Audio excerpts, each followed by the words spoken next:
Well, I want to say hello, everybody. Man, it's a joy just to be able to post this video discussion that we're going to have today. I've been thinking about you guys and realizing that a lot is going on in our culture and our time, especially as it relates to unemployment, people being furloughed, reduced salaries. So we're feeling the economic and financial crunch. And we have a great friend of the ministry, Janice Parker, who has been partnering with us on a number of things. So I tried to reach out to her earlier this week and just talk to her, raising some questions for us to dialogue. So I want to say, Janice, thanks so much for agreeing to talk. Oh, no problem. Thank you so much for having me. Cool. Well, tell us, we have people obviously who are in Peoria, Central Illinois, who will tune in, but because it's Facebook, some people are going to tune in from we don't know where. So tell us a little bit about yourself, a little bit about your financial journey to get you to where you are. Just Sure. introduce yourself. Sure. So thank you again, Pastor Hubbard, for having me on. This is a great time to share information like this. For those who don't know me, I am Janice Parker. I'm the owner and founder of JP Credit Education and Consulting, where it is my personal mission to empower and educate individuals to reach in their credit and financial related goals, all while further advancing the kingdom of God. So I have been in the credit and housing counseling industry for about 20 years. Teaching financial education is my passion, and I am excited today to answer some of the questions that you have fielded through your congregation, and I know that it will be helpful for many that are watching. Cool. Well, I want to start broad and then try to narrow in. Obviously, irregardless where people find themselves, whether they're still employed, unemployed, we're dealing with a financial crisis, unlike anything we've seen in our lifetime. So everybody is being impacted financially in some way. If we're not being impacted directly, we're being impacted indirectly with friends and family members and things of that nature. What are just some general things you would say to anybody, no matter who you are, because of what's going on and because we really don't know how long this is going to go on? We don't know the full extent of the financial impact.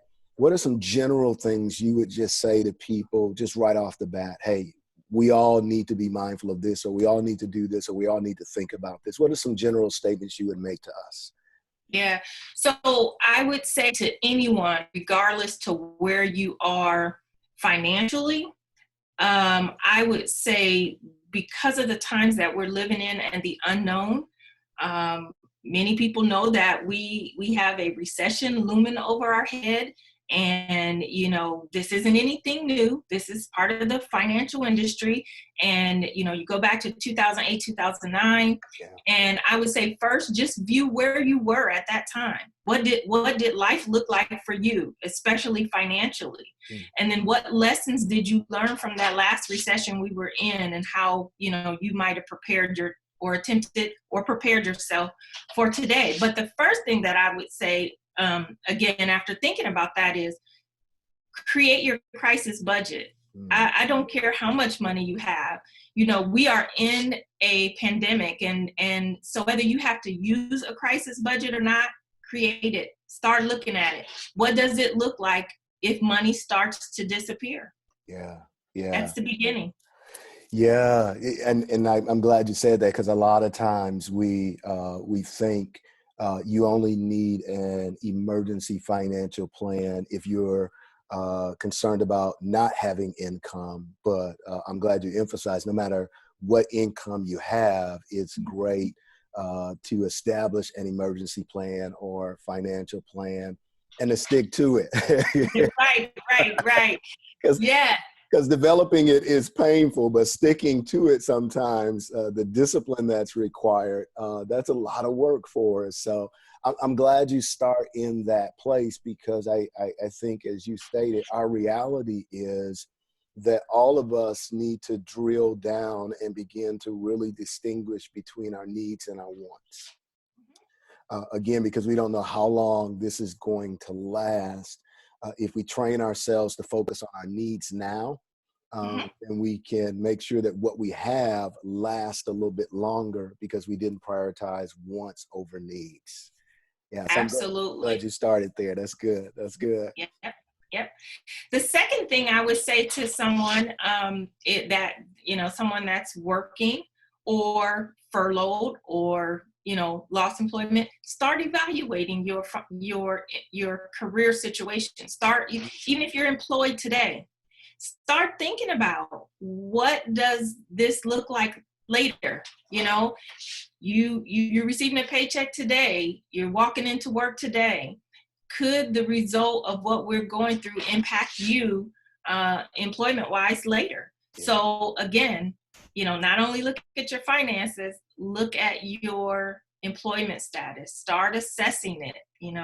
What happens if I'm laid off? What happens to my health care? What happens to my 401 contributions if I'm making those? Start assessing that stuff now. Yeah, that's interesting. I was reading an article that highlighted that for some people, this is a great time to reevaluate their resume, their skill set. How would they market themselves in the event that they were laid off?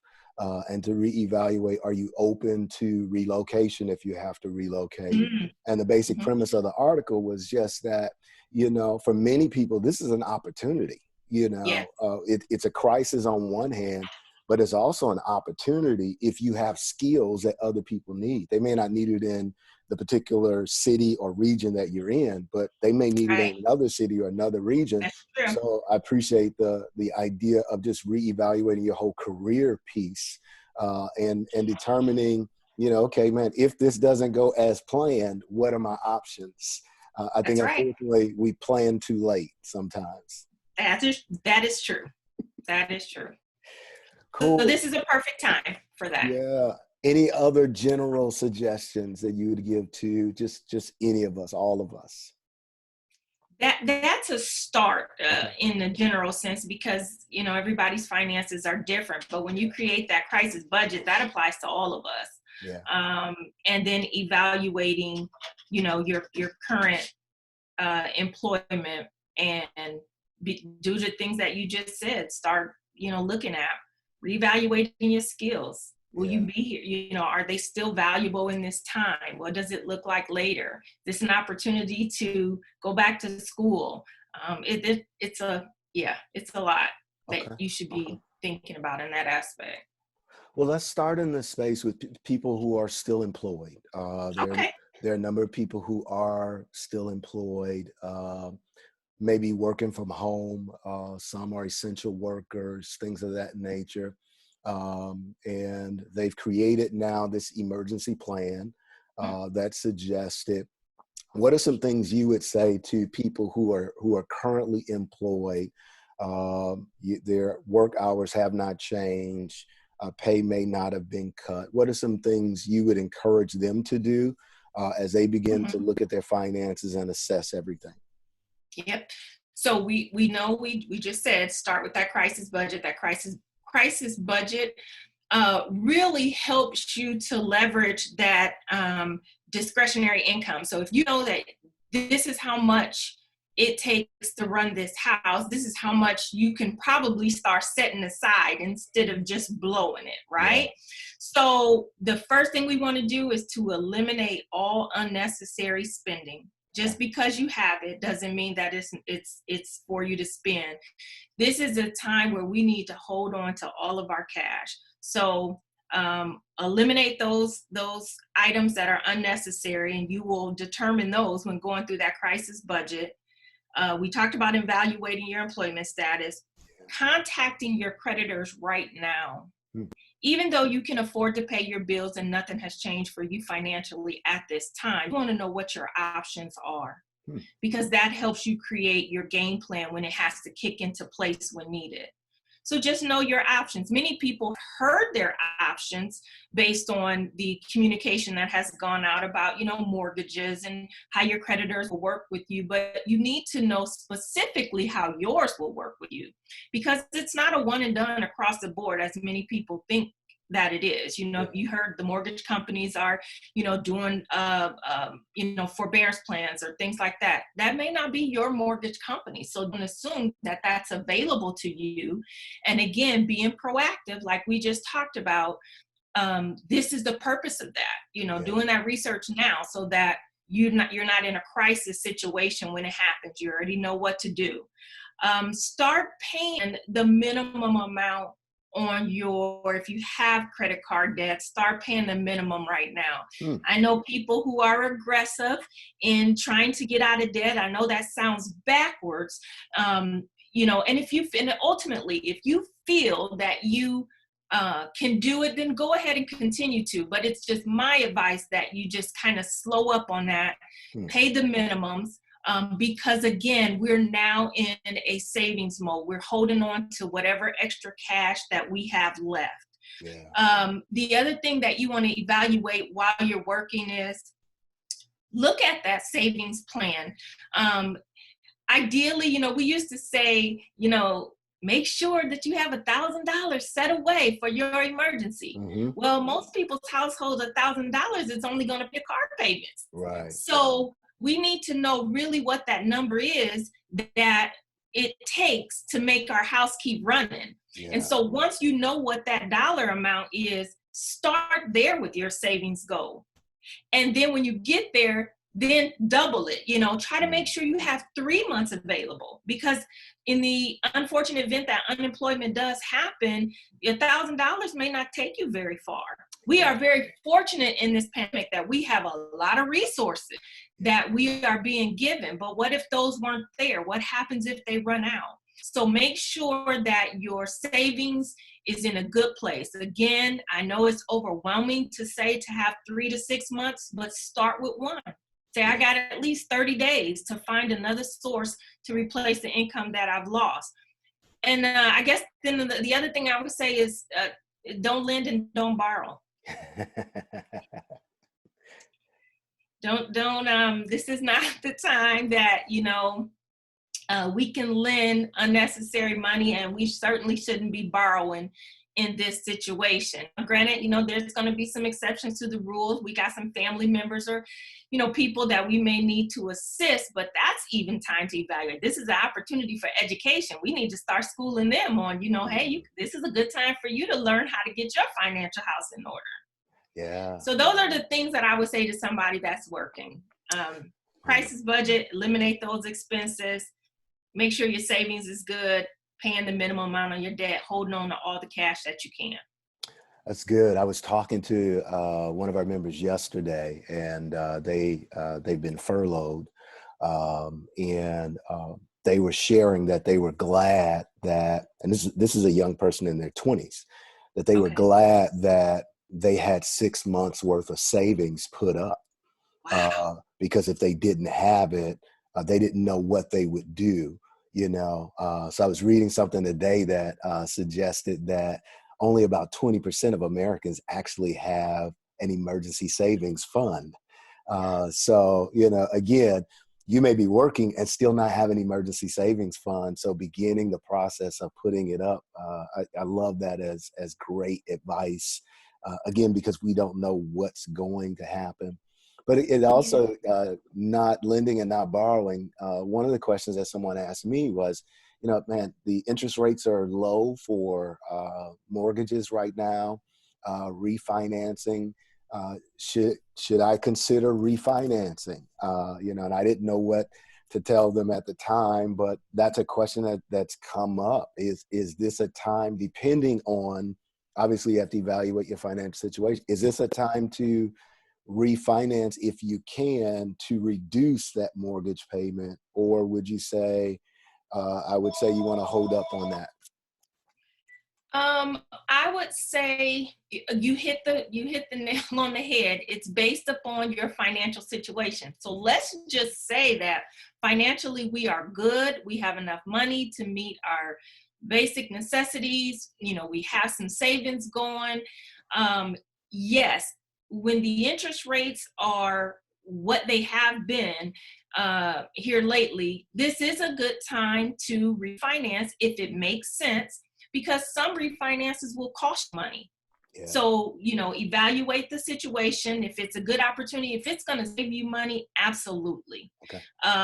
And, you know, you will know that by contacting your creditor to find out what does it take to refinance. Now, on the other side, because of the crisis that we're in, you know, the lending regulations are much stricter now. So we just saw that the some of the banks, financial institutions have raised the minimum credit scores for mortgages. Yeah. Okay. So it used to be the days that you can get a mortgage with a 580 credit score. And now we're hearing it's like 700, you know, to start, you know. So and that's a whole nother subject about the credit thing. But yeah, so that's what I would say. If it makes sense to refinance, absolutely. Look into it. Again, that's a way of slimming that budget down. If you can save money on that card, you can save money on that mortgage, and it makes sense to do the transaction, yes, do that if you're financially stable. Okay. I know some people have raised the question along with emergency savings, just really, you know, evaluating when should they look to cut into their 401ks, you know, how do they know to make that decision of if I don't have any other source of income, when do I cut into that? Or, you know, should I leave that alone? I know it becomes a case-by-case basis, but any counsel for people who are looking at that and trying to make some decisions in that space? Yeah, so I would first have to say that this is definitely something you want to run by your tax accountant. So to find out what the repercussions will be for you taking out a withdraw. It's very, very much concerning if you plan to retire within the next 10 years. So you know, if that's a situation for you, you definitely want to have that conversation. And then if you have a financial advisor or access to a financial advisor, you might want to, you know, run that by them as well. But I will say ultimately this, I tell people when they are in a situation in dire need of cash to live. So when you're in a situation where you're about to lose your home, you know, or you're about, you know, your mortgage about to go in foreclosure, or you can't pay rent, or you can't put food on the table, those basic necessities, it's almost like a no-brainer. You know, you are going to seek that option out and pay the repercussions, whatever they may be later at that time, because now you're in survival mode. And I say if someone has to make that decision, if you didn't seek a tax consultant, if you didn't seek the advice of a financial advisor, if you just decide to go ahead and do that, then I would say after you've done that and before the next tax filing year, that you should be having conversations with someone, because you don't want a surprise. But also the time to tap into 401k or retirement funds is when someone's at the brink of going bankrupt. You know, I've had situations where people were just continued to live off the credit card because they were like, no, you know, I know that it's not good that I touch that. Well, this may be a time for you to consider that, because the credit cards are going to only take you so far. And then ultimately, this is where you'll be anyway. So if it's a situation of, you know, going ahead and casting that net to save you financially, it may be something to consider. Okay.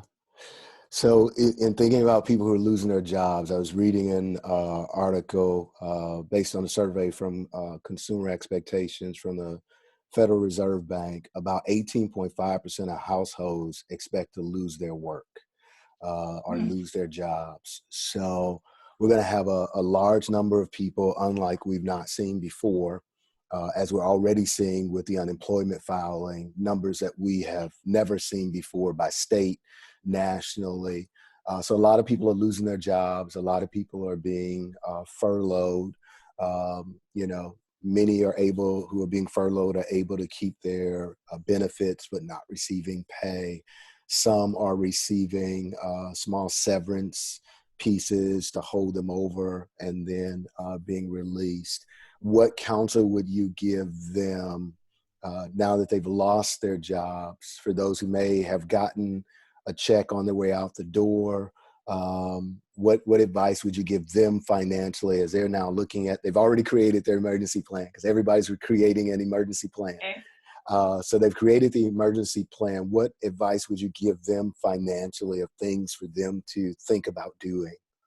Yeah, I would, nobody wants to hear this, but when you've had that loss of income and you're unsure of what your future income holds or future finances hold, it's time to start think about, because with the budget, no matter if it's a crisis or a regular budget, the only thing you can do is to decrease expenses or add income. That's it. Right. That's just that's all. And so when you start thinking of, you're already at that crisis budget, what more can you do? Sometimes this means downsizing for people.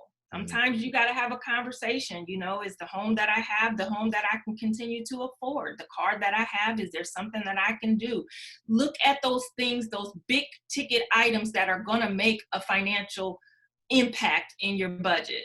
Yeah. And sometimes those are our living situations in our housing.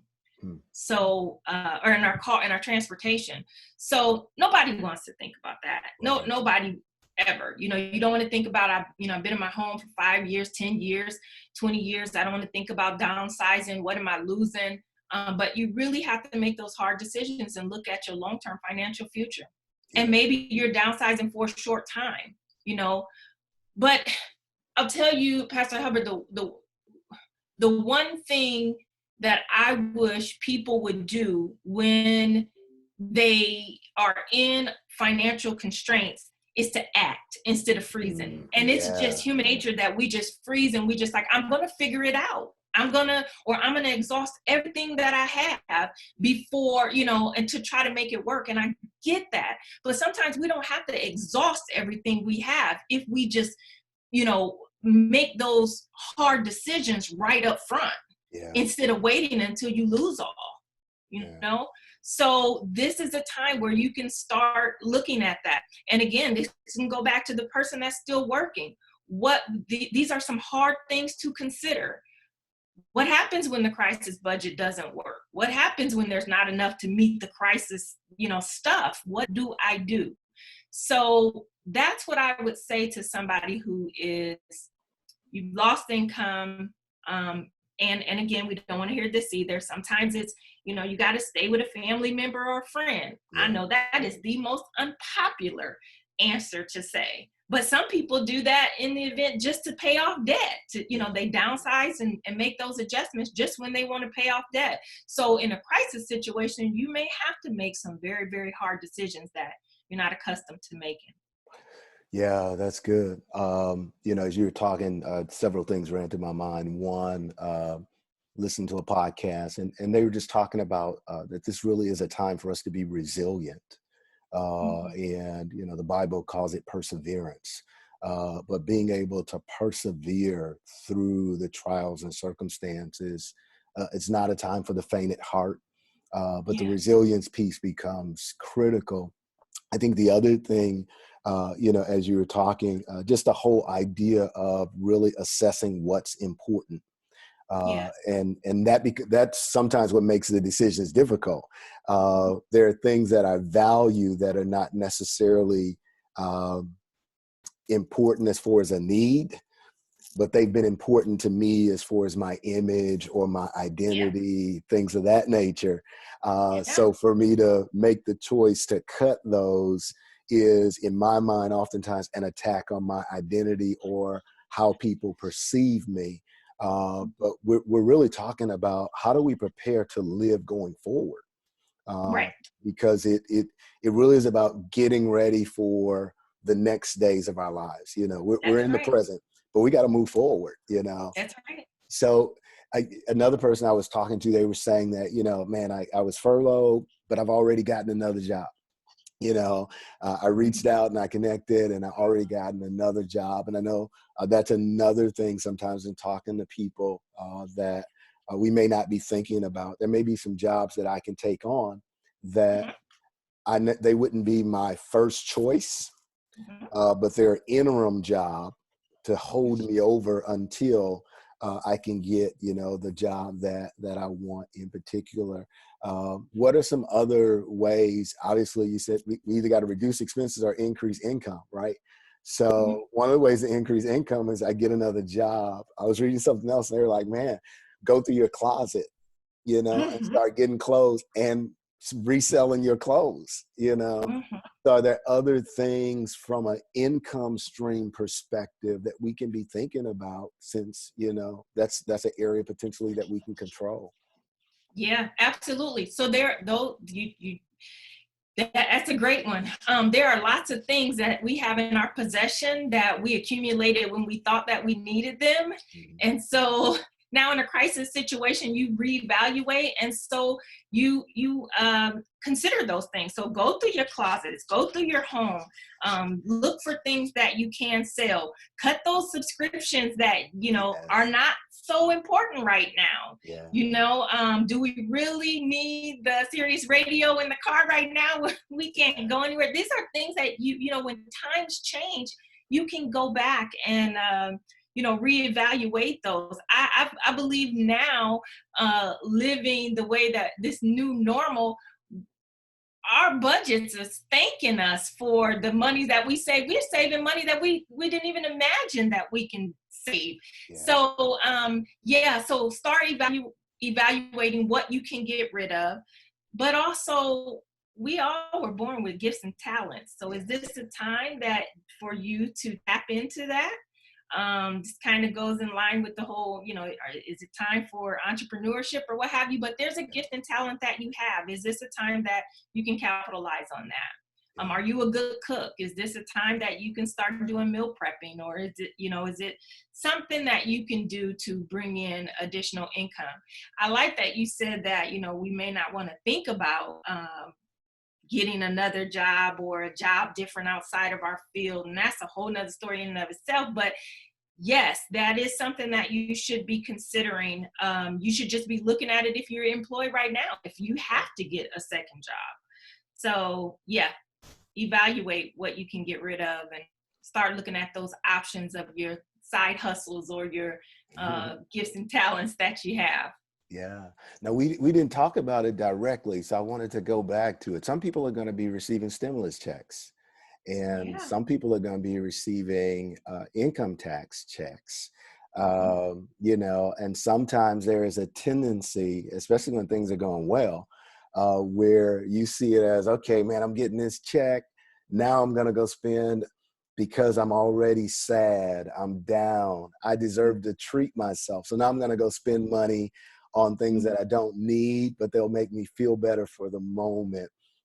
What advice and counsel do you give to people who may be receiving a stimulus check or who may be receiving income tax back to them? What counsel would you give them of what do they do with those things? Yeah. So I would suggest that if you are a recipient of any of these resources that are going to be available to us, is that you evaluate where you are, put it in the bank. Just put it in the bank and commit to putting it there until you can figure out where it's best needed. And I know, I've had a few clients that have texted, said, because it's extra money, I'm going to treat myself and I'm going to, we ordering out or we doing this or we're doing that. I caution you to look at, again, put it away, think about it, and see how best it can be utilized. Certainly, if you are behind on things, you want to put that, you want to get caught up on your basic necessities, things that, again, it takes you to live. So if you're in that situation where you don't have any income, you need to look at that as a paycheck to pay your bills and things like that. If you happen to be okay financially and still receiving income, This is a time where you can consider possible investments, or you can consider growing your savings account, or you can consider starting a side business or starting your entrepreneurial journey. Mm. And it's okay to invest in ourselves, but think of the way that you need to invest in yourself now. Is it education? Is it health wise? Do we need to buy more healthier food? Are we gonna buy something? Is it gonna benefit us? We know that we're being told by the CDC to, make sure our immune systems are built. So if you're gonna spend on yourself, do it in a way that's gonna benefit you long term, not short term of just going out and buying a meal or going out and buying, something that you really don't need at this time. Yeah, that's good. Thinking long term is, man, that's great wisdom to offer. Uh, so, we have people unemployed receiving stimulus checks, got some counsel in that place.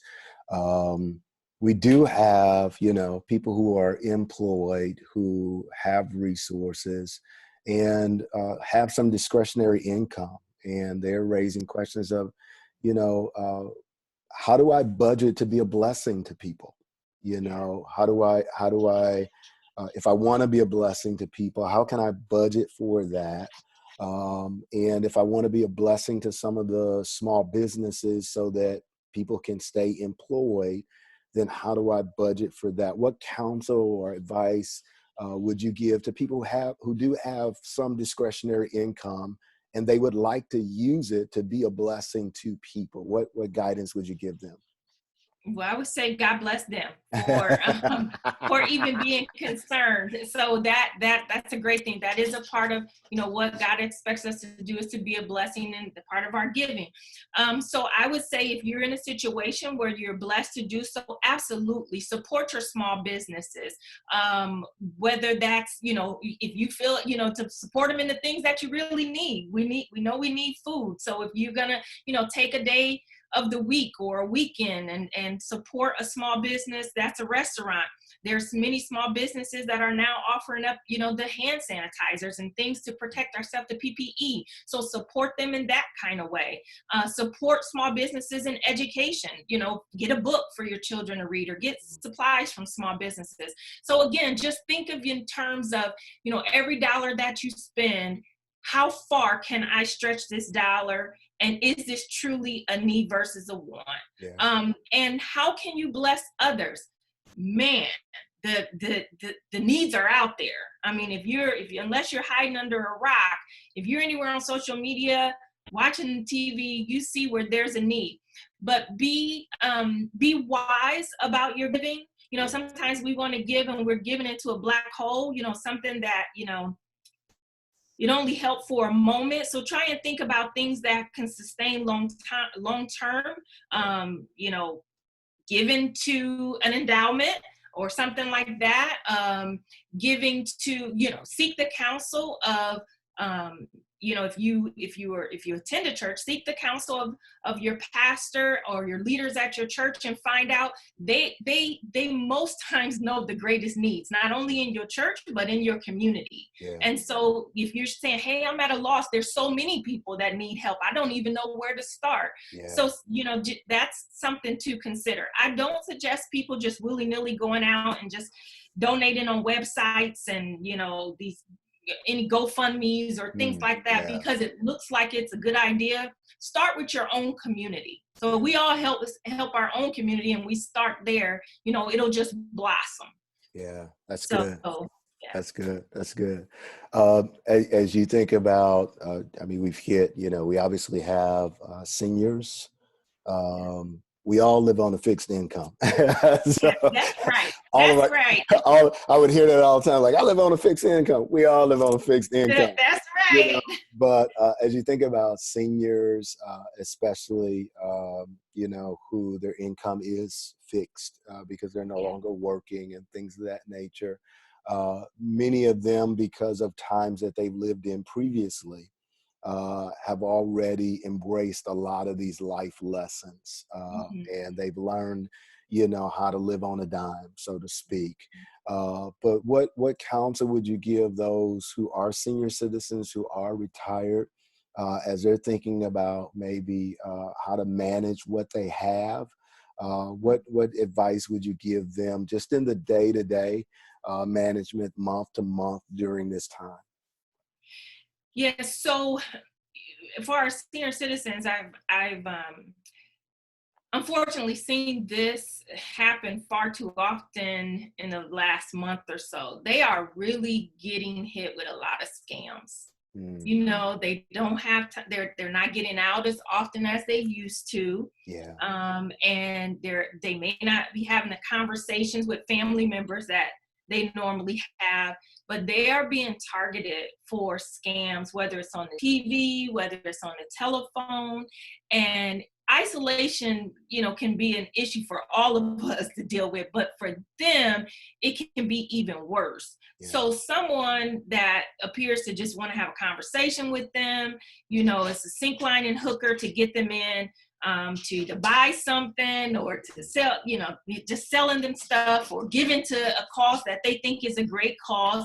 People are playing on, our frontline workers and our medical people, and, yeah, here's something that you can contribute to. So I would say, let me just back up and say to any of us who have connections with seniors, and start with those that are closest to you, pick up the phone and start educating them. Just yeah, start to, having conversations with them, grandma, dad, mom, auntie. I just want you to be mindful that if anybody call you that, you don't yeah, trust and love, and try to do, sell you something or talk to you about something, you need to make sure that you talk to us. So have that conversation, kind of forewarn them. A lot of them are getting tricked with the whole IRS thing, just yeah, because a lot of seniors are not tax filers or may not, don't file taxes. So they're calling them, getting their information. I had someone contact me that they had a senior in their family that they heard it on TV. They've been hearing it because they watch the news. So they've been hearing that, people are going to get a stimulus, and, it can apply to everyone. So someone in less than 5 to 10 minutes got their social security mm, information and all wow, that kind of stuff. So what we hear, we just need to break that down to bite-sized pieces to our seniors and educate them as well, to make them aware that, there are people out there that are after them. Um, uh, and also checking on them to make sure, because they're the ones that think I can make it, I'm okay. yeah, Making sure that they're good, with foods and medicines, and just conversation. um, so they are the most resilient, because they're going to yeah, make it, yeah, off yeah, of that fixed income. They're going to yes, make it work, but it doesn't mean that they're not going to, that they have needs that they're not going to that they may not communicate to us. And that's another way to give to those who, are seniors, and that could use a little assistance, because they don't generally ask for nothing. yeah, that's true. That's true. Yeah. But those scam things I'm most concerned about, with seniors being in isolation, and watching, so much more TV than they may have. Okay. Okay. They're being targeted. Yeah. Yeah. Well, I've taken up some of your time as we prepare to wrap up. I'm just curious, any final thoughts? Obviously, we can't cover everything. It's Right. the financial piece is there. I mean, a lot of it is general, but so much is very personal. Yeah. Situations are very personal and very different. Any final comments that you would share to those who, may pull this up, when it's posted, or those who are just wrestling? What final comments or advice or counsel would you give, other than to Yeah. reach out to you because you're available?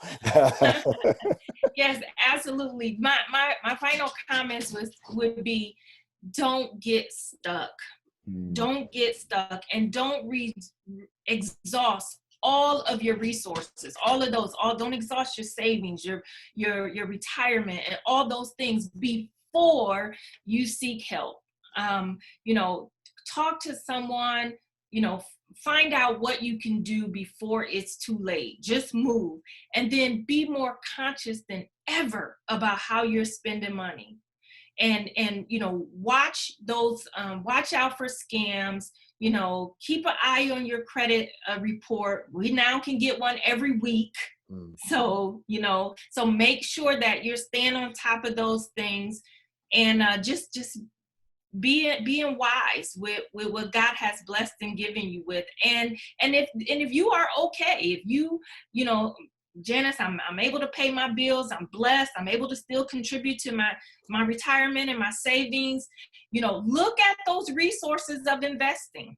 Look at them, have some conversation, whether it be property, whether it be stocks, whether it be in yourself as an entrepreneur. This is an unprecedented time, and there are so many resources available to us that may never be available to you again.